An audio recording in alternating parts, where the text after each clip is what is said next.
ඩෙවොන් Conway වසර 125ක් පැරණි වාර්තාවක් අලුත් කිරීමට සමත් වී තිබෙනවා. මංගල ටෙස්ට් තරගයේදී දිත්ත ශතකයක් වාර්තා කර ලොව 7 වෙනි පිතිකරුවා ලෙසත් එවැනි දස්කමක් දැක්වූ දෙවැනි නවසීලන්ත පිතිකරුවා ලෙසත් විශේෂ කඩඉමක් පසු කිරීමට නවසීලන්ත ආරම්භක පිතිකරු ඩෙවොන් කොන්වේ 3 වෙනිදා සමත් වුණා. එමෙන්ම ඓතිහාසික ලෝඩ්ස් ක්‍රීඩාංගණයේදී මංගල ටෙස්ට් තරගයක් ක්‍රීඩා කළ පිතිකරුවෙකු දිත්ත ශතකයක් රැස් කළ ලොව පළමු පිතිකරුවා ලෙසත් කොන්වේ දිත්ත ශතකයට අමරණීය වටිනාකමක් හිමි වී තිබෙනවා. එංගලන්තයට එරෙහිව පැවැත්වෙන පළමු ටෙස්ට් ක්‍රිකට් තරගයේ දෙවැනි දිනය වූ 3 වෙනිදා කොන්වේ මෙම විශේෂ කඩඉම පසු කිරීමට සමත් වුණා. නවසීලන්ත කණ්ඩායම පළමු ඉනිම වෙනුවෙන් සියලු දෙනාම දැවී ලකුණු 377ක් රැස් කිරීමට සමත් වූ අතර නවසීලන්ත ඉනිමේ වටිනාම ඉනිම ගොඩනැගූ අමරණීය පිතිකරු කොන්වේ පන්දු 347කට මුහුණ දෙමින් ලකුණු 200ක් රැස් කළ අතර අවාසනාවන්ත ලෙස දුවද්දී දැවී යාමකට ලකුණ විට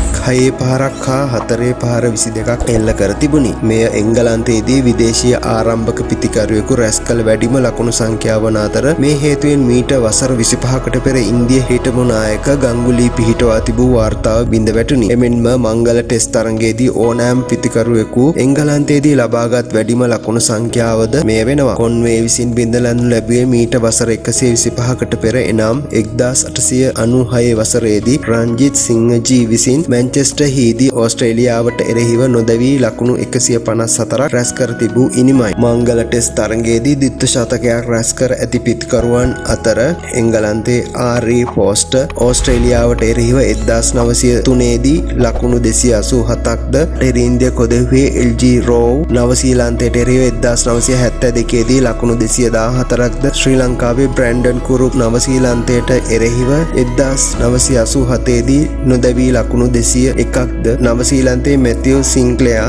බටහිර ඉන්දිය කොදෙව්වන්ට එරෙහිව 1999 දී ලකුණු 214ක්ද දකුණු ආෆ්‍රිකාවේ ජේ.ඒ. රුඩාල්ෆ් බංග්ලාදේශයට එරෙහිව 2003 දී නොදැවී ලකුණු 222ක්ද බටහිර ඉන්දිය කොදෙව්වේ කයිල් මෙයාරස් බංග්ලාදේශයට එරෙහිව 2021 දී නොදැවී ලකුණු 210ක්ද රැස් කිරීමට සමත් වී තිබෙනවා.